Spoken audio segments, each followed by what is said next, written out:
So what I want to do is I want to give you three things, actually two things, but there's some subcategories that are necessary for proper watering or investing in your marriage.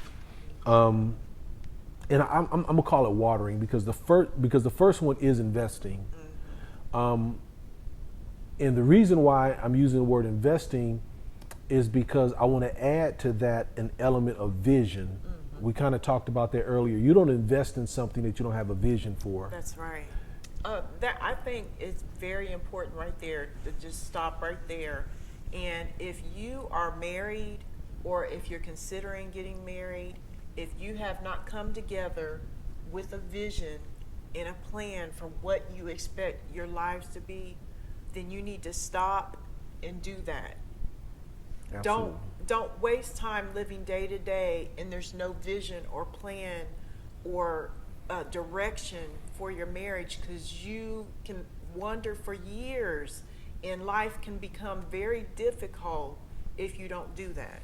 Yeah, I mean, if you haven't seen where you're going, you're going to go in circles. Right. And that's where people faint and become frustrated with marriage because, to be honest, a lot of people come to the conclusion, I'm in danger. Right. You know, they're watching the years go by and maybe children are born.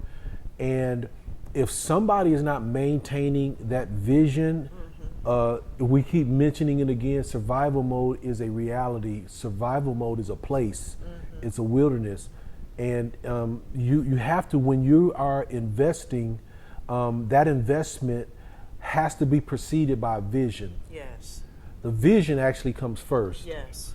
Because if you don't have a vision, you don't know what to make of what you're seeing. Right. I mentioned this before. I wrote a book called Your Situation Is Not Your Destination.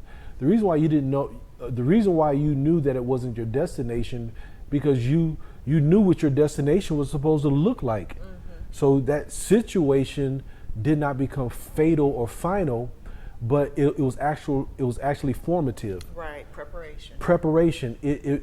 We saw it as, in many cases, we would talk about it, that, you know, this will better prepare us for, or I'm glad that we didn't have this first because now we understand, you know, a lot of different things. One of the things that the vision did for me was it helped me establish what was important, priorities. Right. Because a lot of the things that we were doing and building was in seed form. You know, so just like the principle that we said before, seeds don't manifest overnight. You don't get a harvest overnight. But a lot of things that we were doing when we started and we came together and talked about our vision, they were small things. I mean, you know, my wife started a women's group, Queens of Reprieve. I started the International Kingdom Institute. And we started those because that was the vision that we believe God had given us to be leaders for people. We saw our marriage as a resource, that what we have between us, I know was God given. I know that it was a blessing, and I knew that it was a unique. And because of that, we started with nobody. That's right. No followers. I mean, we used to do things that our children would only attend. My wife was developing curriculums. I was writing and developing curriculums with no students, with basically no members. And it was only possible because of the vision. Right. Now, you would never even begin to do something if you don't have a vision. You wouldn't take that energy and that time and the effort that it takes to put into all those things if there was no vision. And could you imagine if we didn't have a vision? And because there's a temptation when you're in survival mode to do something that will make money. Right. So you start investing yourself into something that's a distraction. Right. That you start investing time. That's very good. Time, resources, trying to make money to survive, when actually the things that are necessary ain't gonna make you no money. That's right. At least initially. Up front, yeah. Because you are in the investing in the sowing phase. You're in the watering phase. You're in the getting the ground right phase. You're in the weeding phase. Yeah. And it seems like all you're doing is expending. And I learned the hard way. Initially, because we were in a situation, I tried some things for money's sake, and it actually put us backwards. Right. I mean, it took us back, and we had to refocus. And my wife was really good. She would always remind me Jimmy, that's what she calls me, Jimmy. Jimmy, remember who you are in dealing with these people or this situation. Right. Remember who you are. And what she was saying was, there's some things you can't get involved in and develop right. relationships in, because you ultimately are supposed to be a resource for them. Right. Yeah. Now that takes vision. Mm-hmm. I mean, immediately those people don't know that you're in it because you need the money, mm-hmm. but it will alter your relationship and put you in a position where you can't be what you're supposed to be to them. Exactly. Because of this relationship that was developed solely on financial reasons. It's very important to have that vision and to make sure that is what you're focused on, and that you don't allow those things to come along and distract you. I still remember one particular time you were given an offer for something that didn't line up with our vision. But if we were desperate, you would have taken that offer because the offer sounded so good, but it wasn't what was in his vision. It didn't line up with the vision. And it was, it wasn't like it was something way left field. It was actually in the occupation that I was in. Yeah, it involved ministry, and a ministry opportunity became available that would have accelerated what I believed at that time was part of my vision. But we had talked about what we saw God doing in our lives. Mm-hmm.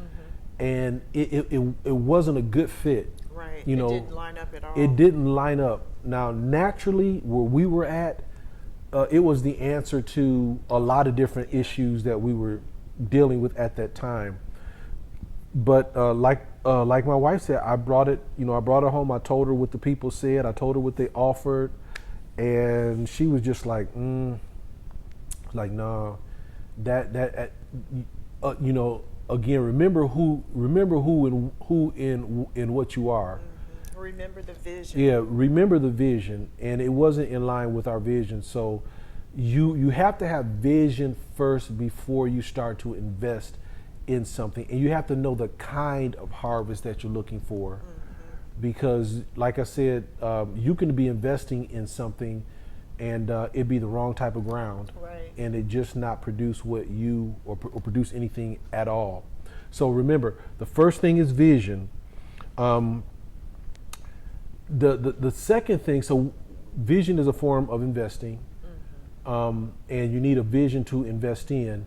The second thing that I want to talk about is tending. Mm-hmm. It's tending. So look at it this way. Once you have your vision and you start to invest in it, so you sow your seed, mm-hmm. now you have to tend it. Mm-hmm. That's where the work comes from. And remember, you have to sow what you have. Right. So it may not even look like ultimately what you are believing for, but it is the beginning of what you are believing for. A seed never looks like what the harvest is. Yeah, and you have to know. You have to discern what is seed and what is not. Right. There are going to be some things that that you have to be discerning, because you don't want to eat your seed. Right. Because you're in a bad situation. And again, that seed could be anything. It could be time. Mm-hmm. It could be, you could sow years into something, mm-hmm. and if it's not. If you haven't discerned what it is that you have in your hand that was supposed to be seed, and you continually eat it just to maintain day by day living, you have no expectation of a harvest. Right. There's nothing there. But after you sow what it is that you have towards the future that you want, the real work, and this is why you have to have a strong vision, Yes. is the tending part is where it's not it's not toil, but it can be labor. And I hope I can make that distinction, because You don't mind doing the work when you know this is going someplace. Exactly. You do not mind doing that. I don't mind working on writing books or working on curriculum when I know it's going someplace. It's going to eventually be this, or eventually be a book that, you know, blesses people in the kingdom, or whatever it is that you're working on. You don't mind doing those things when you know it's going someplace. It becomes toil when you're like, what is this doing? You know, what's it going to produce? think about it. Laboring in something and toiling in something, both of them are going to make you sweat. Both of them take time. Both of them necessarily you're dealing with and starting with no manifestation. The only difference between laboring and toiling is purpose. It's on and for and towards a purpose, or that vision that you have. And again, a lot of that's going to be done in the dark. Right. And when I say the dark, nobody's going to know your name. Right. Nobody's going to necessarily feel like they have to help you. No one, you might not get any thank you for the things that you're doing. Because I'm thinking also, I know we're thinking in terms of together in the vision, but I'm also thinking between the spouses sometimes, the things that you do, you're not going to see the harvest immediately. And again, if you don't have a vision, you will feel like you're toiling. Right. That's why people get bitter. Right. Yes. You know, that's why people get bitter. Toiling is effort without purpose. Right. And you know, just like in Genesis, you know, the Bible talks about you'll have to serve the ground and you'll toil. Well, it's saying now that the purpose in which you are working has changed. Right. You know, you Right. prior Working to to that, live. prior to that, you received your living. So Right. your work was, you know, just to give you an example, the Bible says that God told him to dress and to keep. That was man's work from the beginning. So whatever they had, God had blessed it to the place Right. where it was automatic. It was already producing. He That's put them in a right. garden. The Bible says, look around. The Bible says that God caused these things to grow. Right. Then once they were grown, he put the man in the garden and then told him what was food and what was not. So his job was to manage, to cultivate, and to grow what he had. When he fell, his work changed now. Right. The Bible says, by the sweat of your brow, now you will eat. And so he was toiling Right. because the purpose had changed. And so what we have to do when we are talking about within the marriage context, there is a place that, you know, the vision has to precede your investment, and then the work, the labor that you are engaged in to maintain what you have sown is of utmost important if you expect any kind of harvest. That's right. And so tending involves sowing and watering.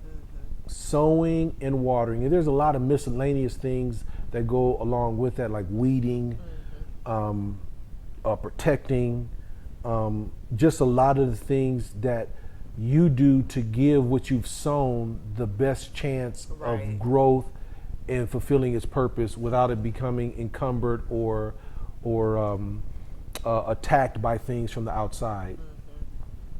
And we're talking about your marriage. Yes. Yes, you have to weed some people out. Yes, you do. You have to weed certain things out of your marriage. You have to weed certain environments out of your marriage so that you can give it the best opportunity to produce what God brought you guys together for. I think that that's a very important point, because that's one of the things I hear complaints about with couples, that when they get married, there's a lack of recognition that you're married now, so your spouse has to be your top priority. And the other relationships that you have, friendships with people and relatives and all that, that's secondary. And people need to recognize that the marriage is the top priority. You have to put that first, and then everything else is secondary. And when those other influences, or even use the word you said, weeds, are there, sometimes things have to be weeded out. There's some, like when we first got married, there are relationships that ended, that we had friendships with different people because those weren't good influences for our marriage, for us to stay focused on what we were doing.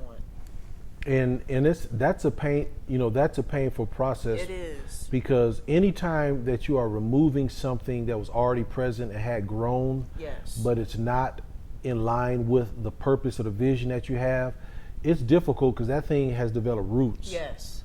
You know, it's not like you can just superficially cut some things off.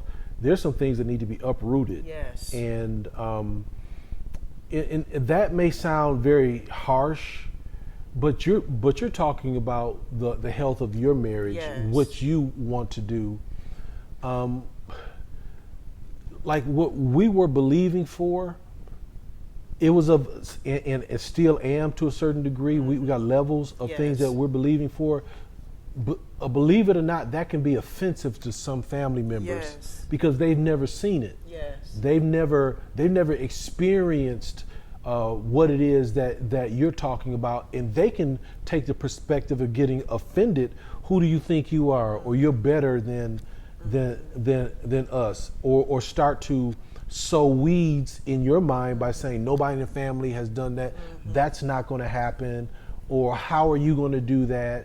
Or have you forgotten about this and who you are? It from their perspective of you being that daughter or that child in their mind, and they haven't recognized Your new position, and who you are, have grown to be, and even what you are becoming. It's very important to always keep the vision that God puts you together with your spouse. Put that first and foremost, even when friends and family don't understand it. I mean, we are a real example of that, because we actually moved far, far away from our family to fulfill the vision that God gave us. That's right. And no one understood it. No one understood why do you have to go thousands of miles away to do whatever it is that God's told you to do, because God told us to do it.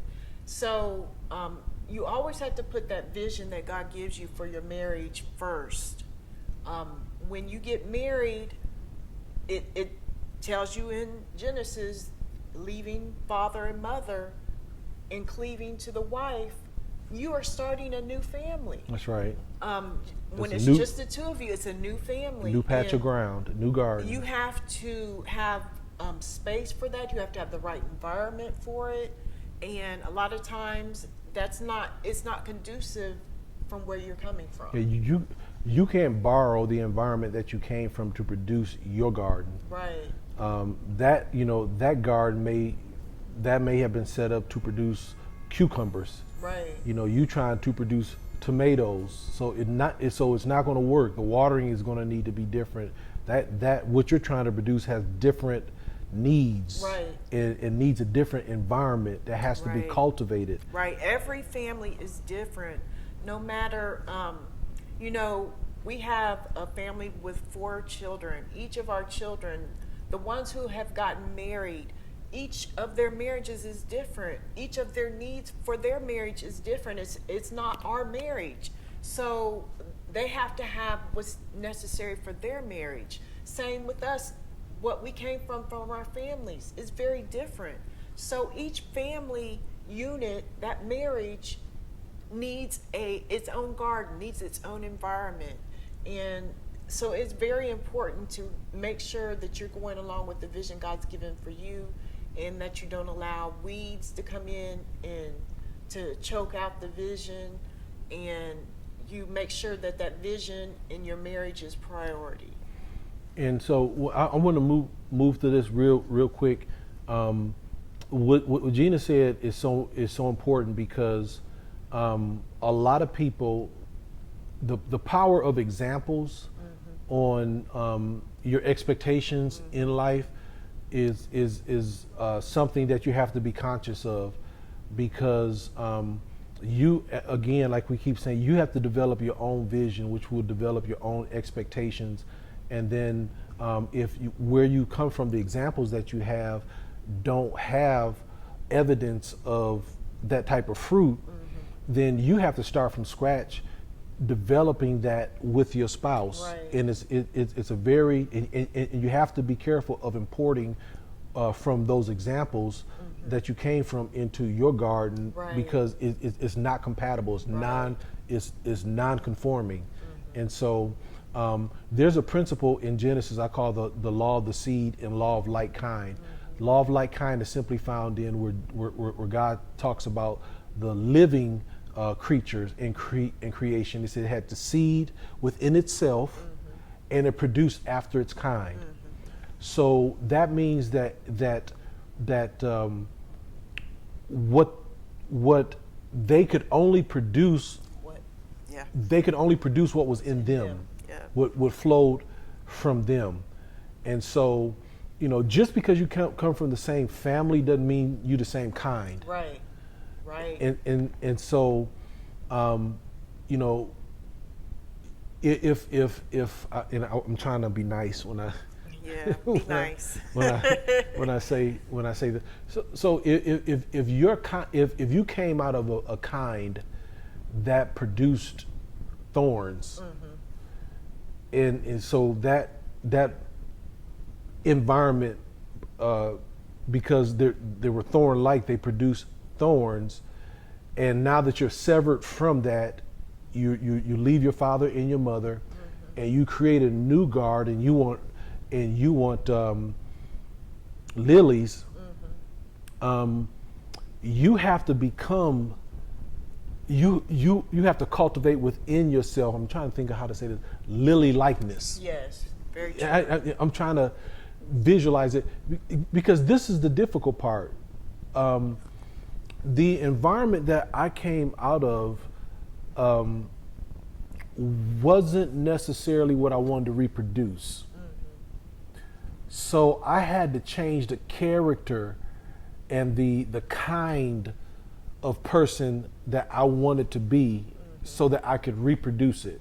Right. So that it's a legitimate. I've always said this, that you have to be it before you become it. That's right.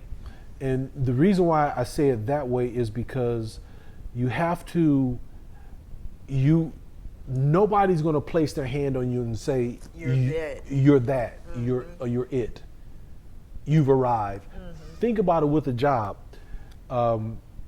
So when I was interviewing for different jobs, they were hiring labor and people that had labor and employment law experience. I couldn't wait until I went into the interview, because I wanted to be a labor and employment law attorney, to say, let me start studying. Go to law school. Yeah, yeah. Let me go to law school. I did all of that to become it. Right. First, I went to law school, and I went through these certifications.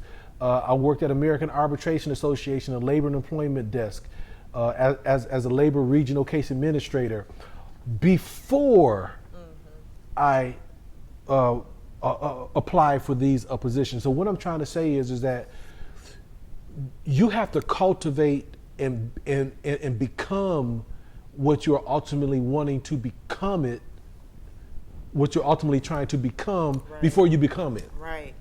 It's the same thing, we're talking about marriage.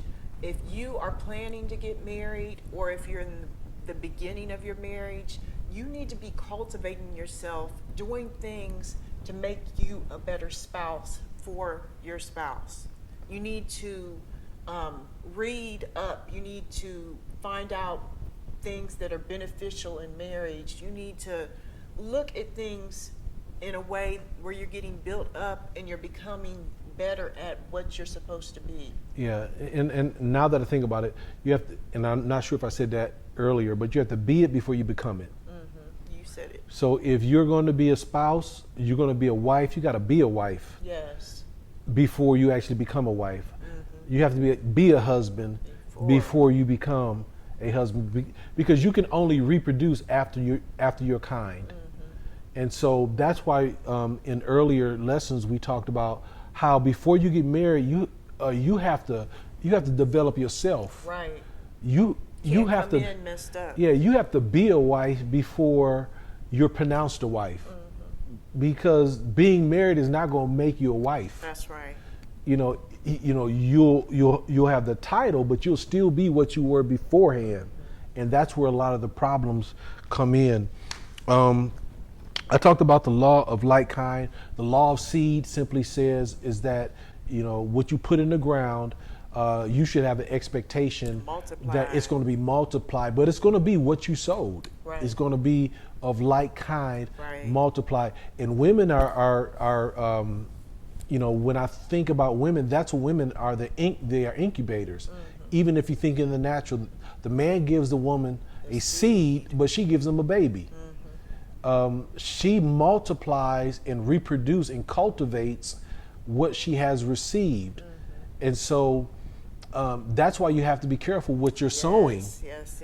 into her. Come back to you multiplied. Because it's gonna come back to you multiplied or matured. And if you don't like what you're seeing, you need to check the type of seed that you're sowing. You're right. So let's go. Let me jump down to garden. Yes. If you don't tend your garden, it'll become a jungle. That's right. And what I mean by that, if you think about it, the difference between a garden and a jungle is purpose. Both plenty of plants. Yeah, both environments have plenty of plants and growth. Both of them take up resources from the ground. Both of them soak up sun. Both of them soak up water. But one of them will produce something that's useful. Right. The other one will just be in disarray. I mean, there's stuff in the jungle. You don't know what's in the jungle. That's right. But in the garden, you know what's in the garden because you took time, purposefully planted seeds. And when you saw something in the garden that wasn't supposed to be there, you pulled it out. Yeah. And if the ground got too dry, or if you saw the ground needed more nutrients, you change out, you add nutrients, all those types of things. And so it's a lot harder. You see people that are married and it's a jungle. See a little bit of everything. Yeah, you see a little bit of everything. There's no order, there's no vision, there's no direction, there's no purpose that you could look at and see and say, okay, this is what they're working on, Right. or this is where they're going, Right. or this is what they're trying to achieve. In a garden, it's very the tomatoes go over here, Right. the carrots go over here, the cabbage go over here, and if this don't require as much water, you make sure that you don't water that as often. Right. And so think of your marriage that way. You're sowing on purpose, but you have to make sure that what is growing in there is what you want. Yes. Because if you allow those weeds to grow alongside what you have sown, after a while it's going to become a jungle. And, like you said, make sure it's what you want. Everyone doesn't like the same type of plants or vegetables or fruit. People have particular tastes. Make sure what's in your garden is what you together want. And it's interesting biblically when you talk about a garden. If you look at the word Garden of Eden, that word garden in the Hebrew means a fenced-in enclosure. That means that the planter of the garden, that's this case God, set a hedge around Right. what he was going to place inside to protect it. That's right. And so that's part of when you're talking about watering and investing. You don't want to invest in something that anybody can come in, Right, and go take. back and forth and take Yes. from. So when you're planting a garden, you got to put a hedge around it. Right. There's And something. you definitely need to put a hedge around your marriage. Now, Gena just said something that is scriptural. I want to point you to some scriptures where in the Song of Solomon, they actually refer to the spouse as a garden. So if you could read Song of Solomon, Chapter 4. verse 12, and then chapter 5, verse number 1. Okay, chapter 4, verse 12, it says, "A garden enclosed is my sister, my spouse, a spring shut up, a fountain sealed." And then in of Solomon, chapter 5, verse 1, it says, "I am coming to my garden, my sister, my spouse." So think about what we just said. The garden is a fenced-in area that is where seeds have specifically been sown that need tending Yeah. and watering and weeding. The scripture has just told us that your spouse is that place of fruitfulness, of purpose that needs tending, watering, and weeding. You can't not tend to a garden and expect anything healthy to come out of it. Right. So I guess bringing all of that together, it's a fenced in place. It's a place where you sow seeds purposefully. It's a place that needs dressing and keeping. That's right. It's a place that you will draw your resources from, where you eat from, Yes. where you drink from, and the fence is there to make sure that there's not anything that comes in that interrupts that economy Right. that is supposed to be a blessing to you. Right. So think of your marriage and think of one another in that perspective. That it's not something that's just going to happen. It's not something that's just going to grow, or you're going to have a jungle. Right.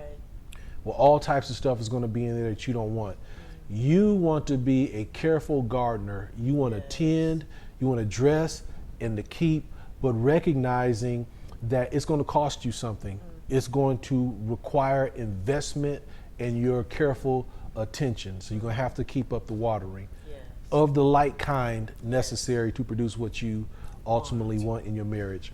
So I hope that this time has been a blessing to you. I hope that there's been some things that we've shared with you that will be a great benefit to you in your marriage. If you're not married, this is a very good place to take notes and to really digest some of the things that we talked about in preparation for what you want in a marriage, making sure that you are what it is that is required in the marriage, as well as your spouse.